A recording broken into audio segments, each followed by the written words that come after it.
to my channel. So I've got up nice and early this morning because I wanted to get a head start on my crafting. So I got up at 6:30 and did all my housework.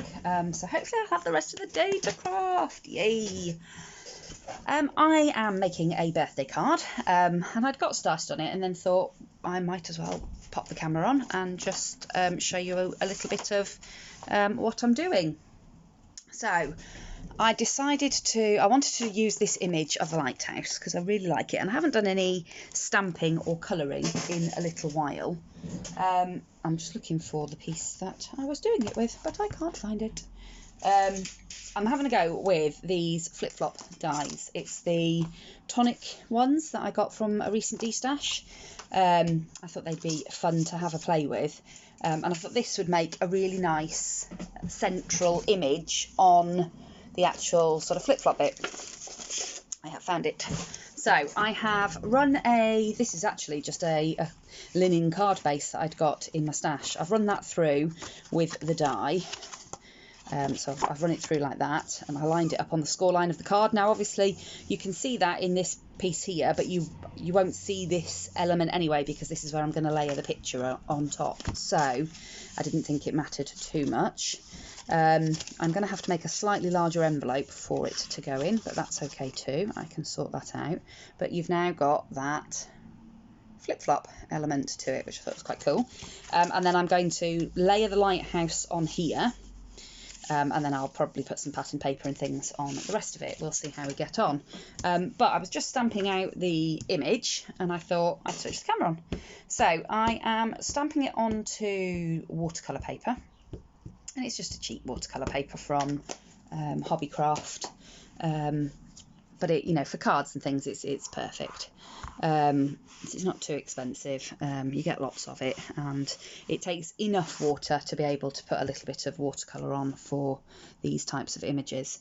So I've just used the stamp positioning tool just to stamp that a couple of times with the Memento Tuxedo Black because I am going to use my Distress inks to colour it. So I'm trying to make my mind up whether that feels slightly blurred. I think I might have moved the stamp slightly. Either that or I'm need my eyes testing. So I think I'll probably stamp it again on the other side. Don't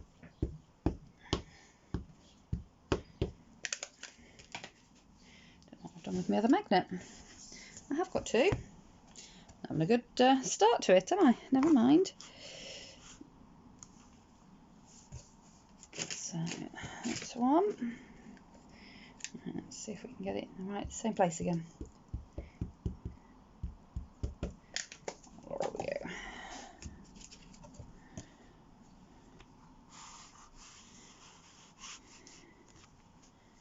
That's better. Doesn't look as blurred as the other side. Yeah, definitely better. Okay. So I'm just going to give this a quick wipe over. And then the scraps and that on the bottom, once I've cut out this image, I'll be able to use that to stamp other little elements from the set. So the stamp set that I'm actually using is this Sea View collection with the Mermaid in the Bottle by Sheena Douglas, and it came from Creative Stamping magazine last year, the year before, I'm not really sure, to be honest. It's been around quite a long while. I used to subscribe to this magazine, so I've got tons and tons of stamp sets from them. And whilst they're not the best quality stamps in the world, they're absolutely fine if you've got a stamp positioner of some description, because then you can, if you don't get a perfect stamp that first time round, you can just go over it. So, ideal. So I'll just pause the camera a minute while I just tidy this away and find the Distress ink colours that I want to use. Okay, so I've picked out a few Distress inks which I've got off to the side, and I have got all my other ones sort of around me. The other thing that I've just done is make myself a new palette quickly because my other one had gotten a bit grotty. So to do that, all I do is I take just a piece of copy paper or a piece of white card. White card is better, but I just couldn't lay my hands on any quickly enough, and I was being lazy, so I just used a piece of copy paper. But then I've run it through on with my laminator. So I've just put the sheet of paper in between the laminator pouch and put it through the laminator, and that gives you the nice glossy surface that you can use to put your distress inks onto, but it'll wipe clean. And I buy the laminating patches from the pound shop. Yeah, I think it's 10 for £1, 20 for £1, something like that. So at the most it costs me about 10 pence to make one of these palettes, and they last for ages. I just wipe them clean when I'm done, but they do get grubby in the end. You know, the ink starts to stain and whatnot, so I just make another one up. And they're really good for if you want to do like the smushing techniques and that as well, because it's quite a good sized space to work on, but it just protects my work surface. Yeah, so I've done that. I've also found out my little water bottle. This is what I use as for when I'm watercolouring, to keep the water fresh. So it was a nail varnish bottle, and it's got one of the little reservoir things on the top, and you sort of push down on it, and it fills the reservoir. And the nice thing about that is you can empty it out when it gets dirty. So the thing with any sort of watercolouring is that it doesn't take long before your water starts to get mucky and cloudy, and if you're wanting to do paler colours, that can sort of like affect the clarity of your colours. So I use this little reservoir of water there, and when it gets too mucky, I just mop it up with a little piece of kitchen roll and just get a little bit more water in there, and it just helps to keep my water clean. So I think I'm going to start by doing the sky and whatnot surrounding it. So to do that, I am going to start off by just wetting the area that I want to work with. Now I don't want this to be, you know, super perfect, so I'm not, you know, worrying about getting right up to the edges with the water. And obviously I'm going to be cutting this down anyway, so just get a little bit of water all the way around the edge on that, so that's damp. And then I'm going to start with some tumble glass. I'll start with the lightest because I can add in colour, but what I can't do is take it away. Well, I can because it's watercolour, but you know, you do still get left with some residual staining. And all I'm going to do is just brush some colour into the sky. And like I say, it doesn't need to be perfect. In fact, you know, the less perfect the better really with this type of thing, because then you get that sort of effect of clouds and things in the sky. And because you've already put the water down, it's not going to go where you don't want it to go, unless you know, accidentally put your brush in, you know, directly into that place. But it's not going to flow into the areas you don't want it. But what it is going to do is allow the paint to, or the ink in this case, to move a bit.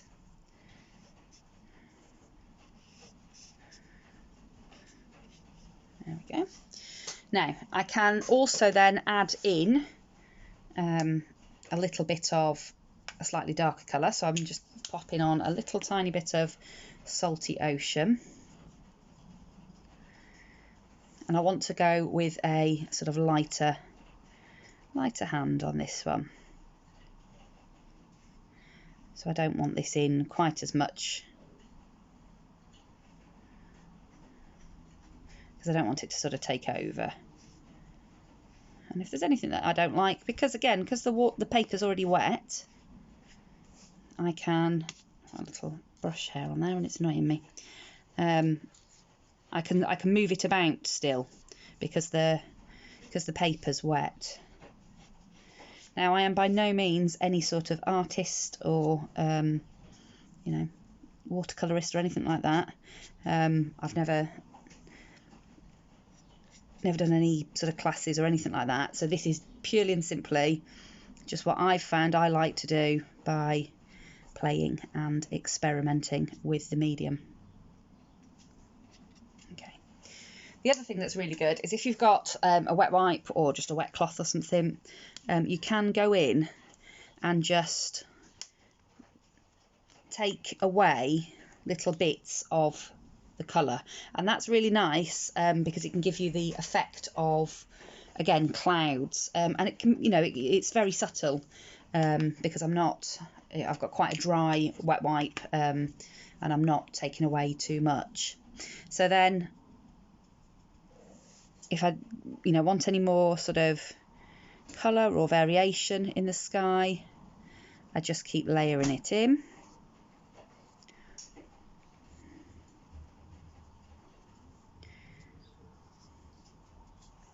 And I have also got a little bit of Mermaid Lagoon. And again, I'm just only taking a very, very small amount and sort of diluting it quite a lot.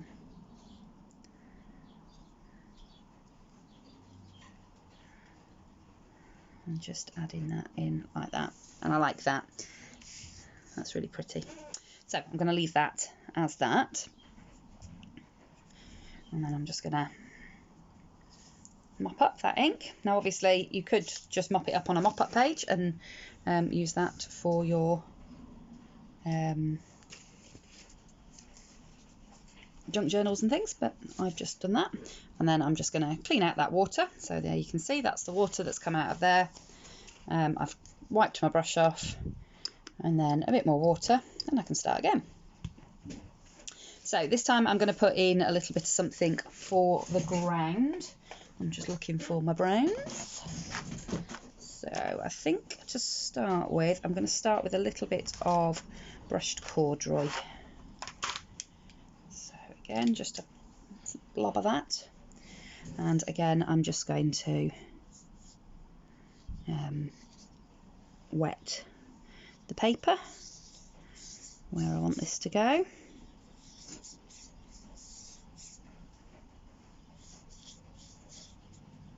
Like that.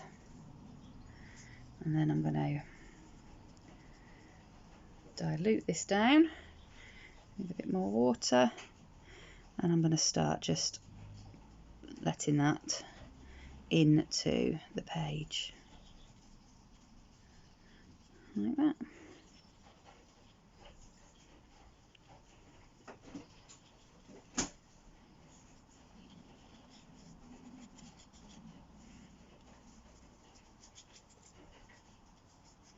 Now, the other thing that I can do is using the die that I'm going to use to cut this image out, I can start sort of trying it up so that I can see that down the bottom here, I actually need to go a bit further.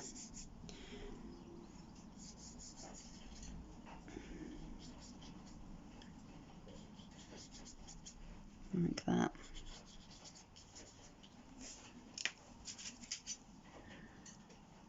So that when I cut it out with the die, yeah. So now I know that I've sort of laid out the boundaries of where I want the colour to be. I can again add in some additional colours. So that's a little bit of Rusty Hinge. And then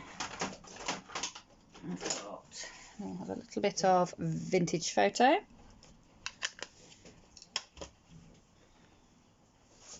So I'm starting with the Vintage Photo.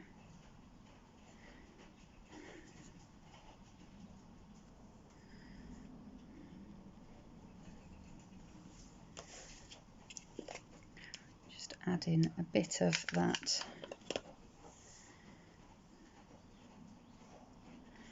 just up in this sort of top line here. Add a bit of sort of shadowing, and again I'm just going to add in just elements of it all through, and then I'm going to put a little bit of this Rusty Hinge, but I'm going to dilute that down quite a lot because it's quite a, see it there, it's quite a vibrant colour.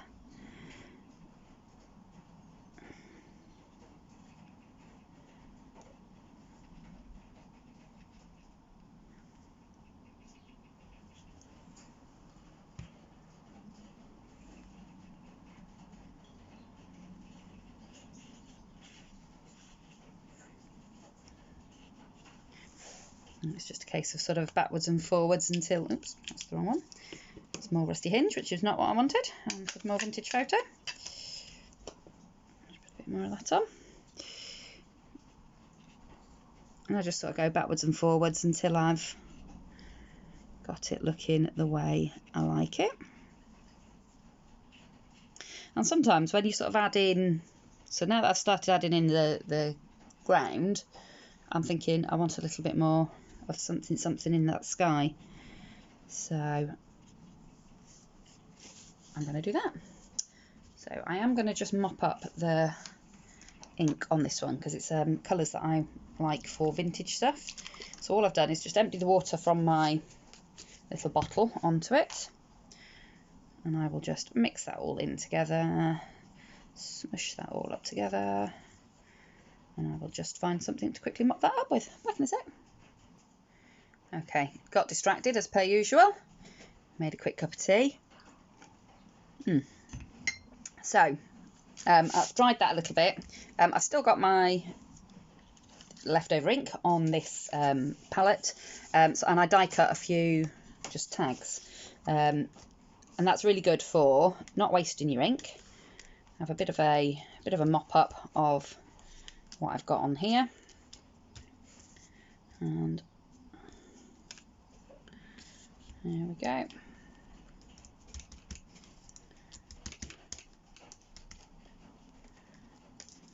There you go, and I'll leave that one off to dry, and that'll end up looking like a vintage tag. So I'll just get the rest of it up on a different one.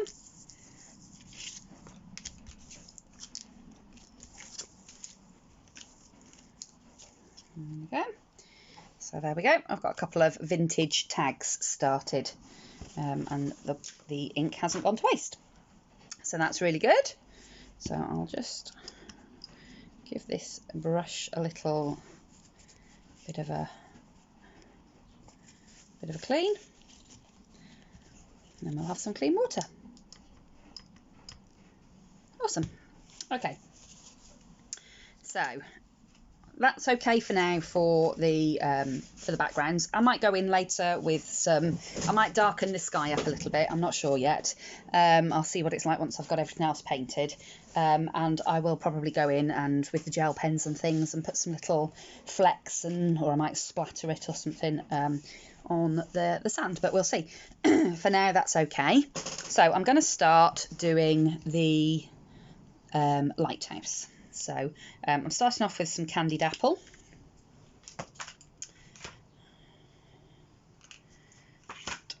Get my paintbrush, and I'm trying to make my mind up what to. I think I want the top bit to be red, so there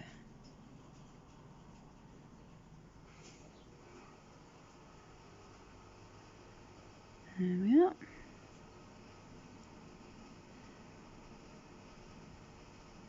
And then I'm going to take a slightly darker one, which is Barn Door, and just pull in just a little bit on that side.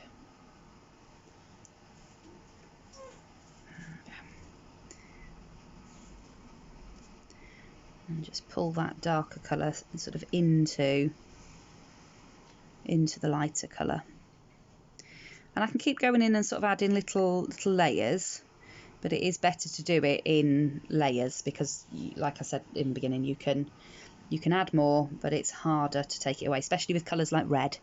Reds are notoriously difficult colours to sort of completely wash out.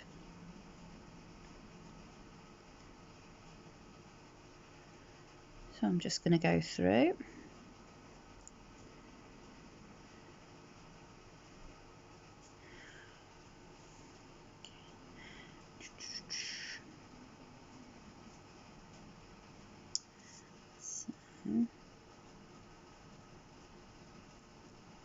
To make that whole thing.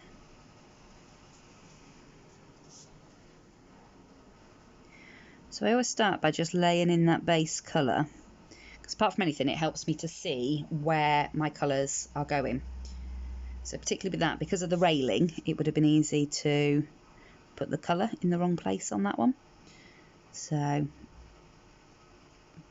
by sort of starting with the base layer, it just helps. I've also taken out some fine brick, which is darker again. This is sort of a browny red, and that's really good for just adding in anywhere where I want it to be really in shadow.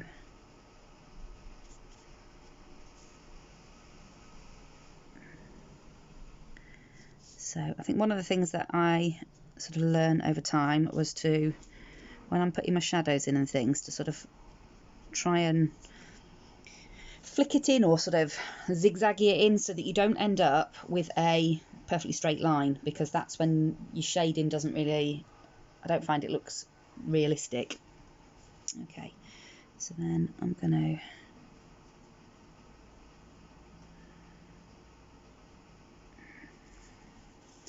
a little bit too much water on there, so I'm just going to use a kitchen roll just to pick it up, and then I'm going to go in with my paler red.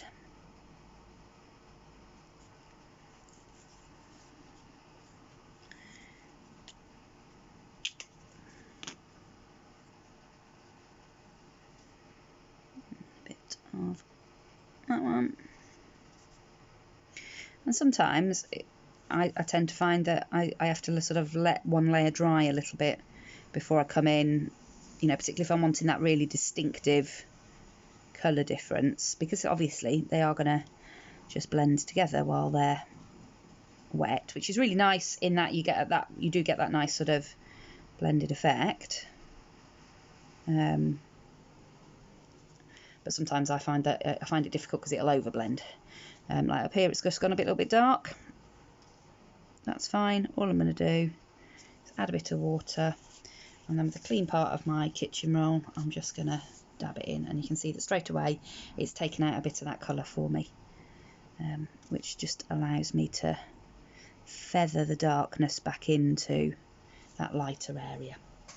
So I'm going to carry on painting this, but I'm sure that you don't want to sit with me for the whole process. So I'll keep filming it, but I will speed this element up, and I'll catch you back when this bit's done.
So I had to go away and do a few things, run a few errands, but I am back, and I have taken the card base and I've layered some patterned paper on it. It's not 100% perfect because I've sort of made the panels up as I've gone along. It's quite windy in my craft room. So there's a gap here, but that's okay. I will find something to cover it with, and you can see that it doesn't flip all the way through because I've just put a straight panel on there. But again, I'm okay with that because I only wanted to sort of do that anyway. So that's where I'm at. I do think with these flip-flop type dies, it would be good if there was an outer edge that you could use to make panel pieces. I don't know how easy that would be to do, but that's the bit that I found the most tricky, is making the panel pieces. I finished painting my lighthouse scene, and I did find a stamp in my die, in my stamp stash, that had got these little birds, so I've just put a few birds on. I've done a little bit of glitter pen coming out from the centre of the lighthouse, like the light is shining, and I've cut it out with the die so that it now fits on here.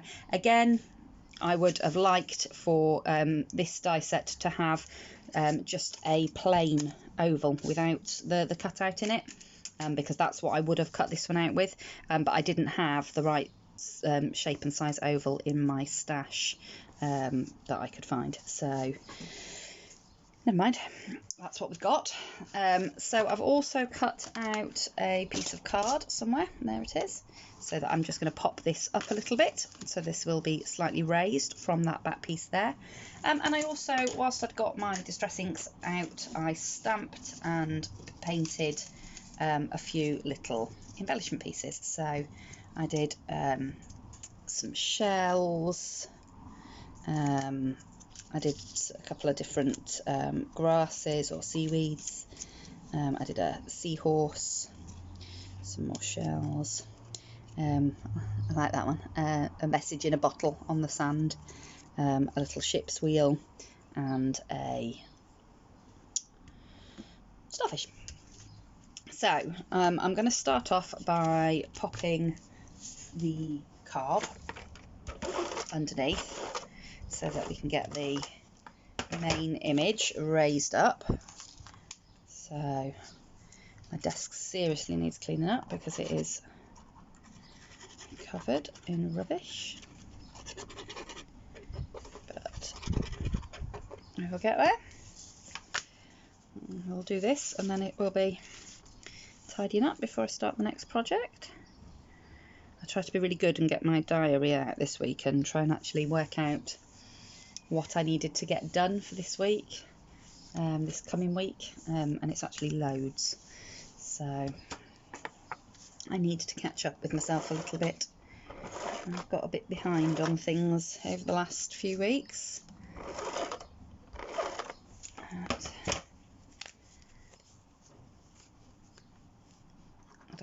I don't like anything to be late. If I sort of sign up for something or say I'm going to do it, then I like to get it done, so I want to make sure that I get caught up so that I don't get behind, like, you know, delayed on anything. There we go. So now that's got just a little bit of dimension to it, and it just stands out from that base a little bit, which is cool.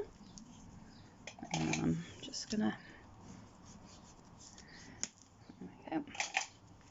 Okay, and then I think I'm going to use some of the sort of handmade ephemera type pieces.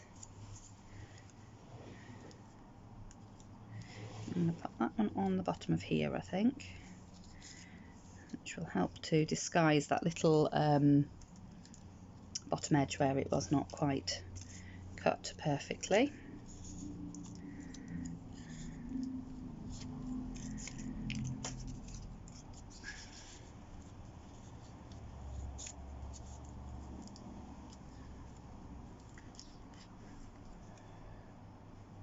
So I think I'm going to glue these all reasonably flat, and then I will just give the bottle a little bit of lift in front of it.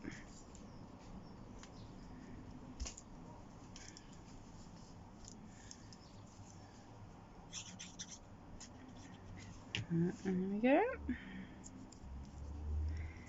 So it's been another one of those days today where I'd got loads of plans and then I don't actually know where the day went. It just sort of vanished on me, which was, one minute it was 6:30 in the morning and I was thinking, yay, I'm up and about and I'm going to get loads done today, and the next minute it's gone 4 o'clock and I need to start thinking about what to do for the tea. So who knows, somebody stole my day from me. Such is life. There we go. Try and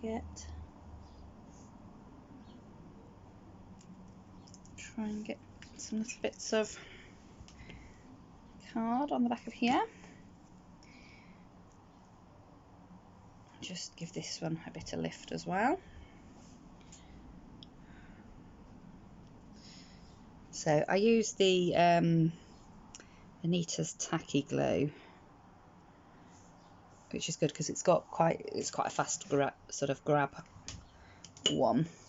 But I also use my hot glue gun, which I haven't turned on, so I won't be using the hot glue one for a minute. Oh well, carry on with this one.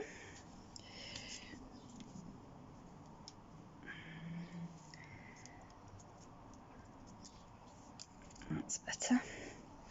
Right, and then I'm just going to pop a couple of blocks on there just to help it settle. And then I like doing things in groups of 3. I've lost one of those shells. I had 2 of those shells. I coloured 2 of them. And I think I'm going to do the same on this one. I'm going to do some bits flat and then other bits I am going to lift up off the page, like so.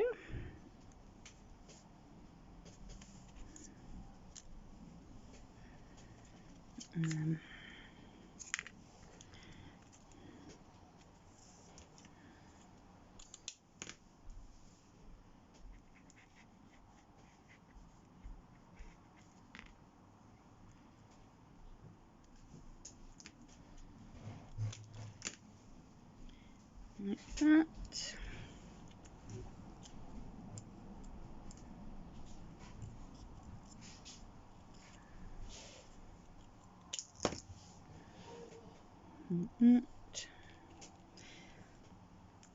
Put that on there. Want a little bit on its snout so that the whole thing stays lifted. So, and then I'm going to put some on the back of the bottle as well.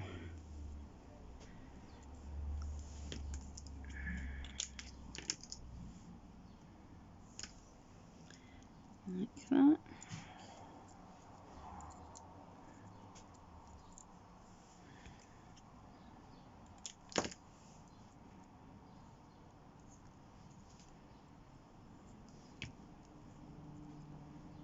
There you go.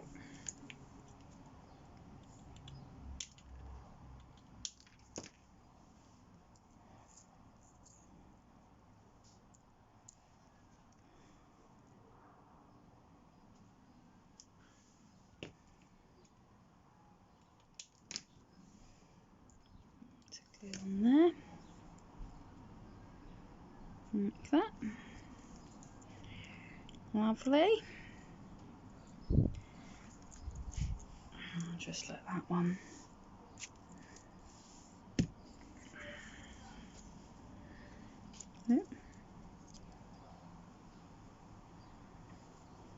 it's better.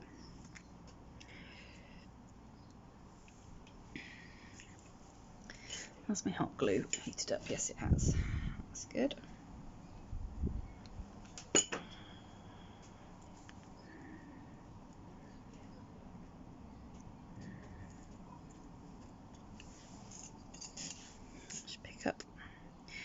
a little bit of glue I've just spilt there. Try and pick it up while it's still tacky.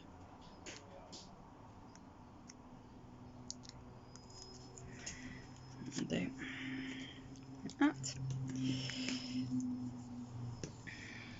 And then I've got my message in a bottle, which I'm going to put along the bottom here, like that.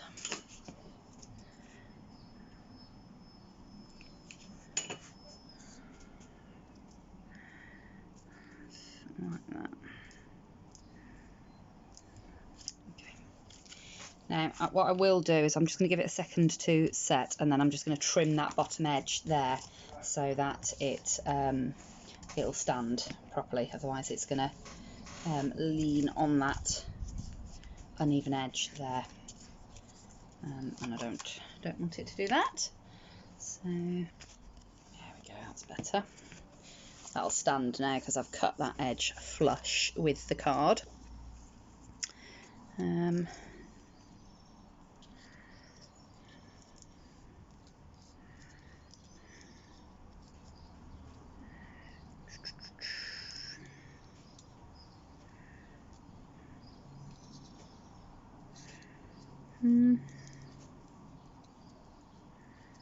Quite like that there, but it's not quite fitting in, so I'm just going to trim the edges off of me starfish. No starfish were harmed in the making of this card.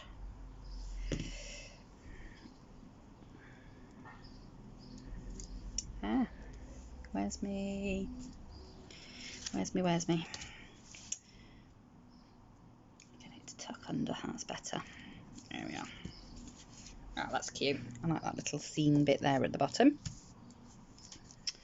And just trim a piece off of there. That's cute. I like it.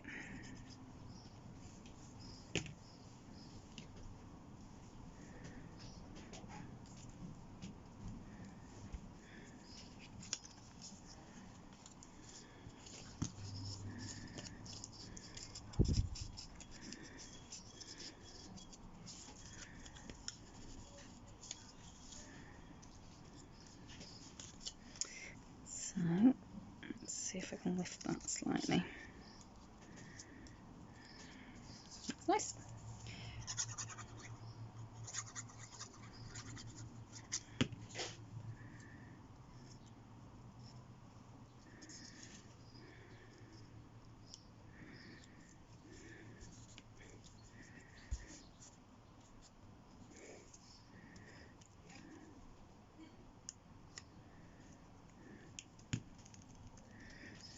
There we go. Put a little bit of glue back under there and glue that shell back down. Like that. Lovely. I feel like this isn't going to be the most interesting video on earth because I haven't been very talkative. I've just been concentrating on my card. But there you go. That's just the way it is. Okay. So I'm going to pop that up in that corner there, and then I need to get a sentiment. I want a happy birthday because this is a birthday card. So I'll probably put it there. Right, so I'm just going to go and see what sentiments I've got, and I will come back. Okay, my desk is getting more and more crowded by the minute. I really need to go and tidy up. So I have stamped and heat embossed this Happiest of Birthdays to You with some silver. And then I've die cut it out with this shape, and I've just gone around the edge with a silver leafing pen, and I have just popped that straight down to the thing with a bit of hot glue. And then turning it over onto the other side, you can see that the back of the patterned paper that I used, I didn't think about the fact that a bit of it was going to show. And I used the back of it when I was inking, so you can see it, and obviously it doesn't look all that pretty. So I have stamped on just a piece of plain white card, a little sentiment. I've gone around the edge with a bit of peacock feathers, and then with some memento in nautical blue, one of these little teardrop ones, and that's what I've used to stamp the sentiment as well.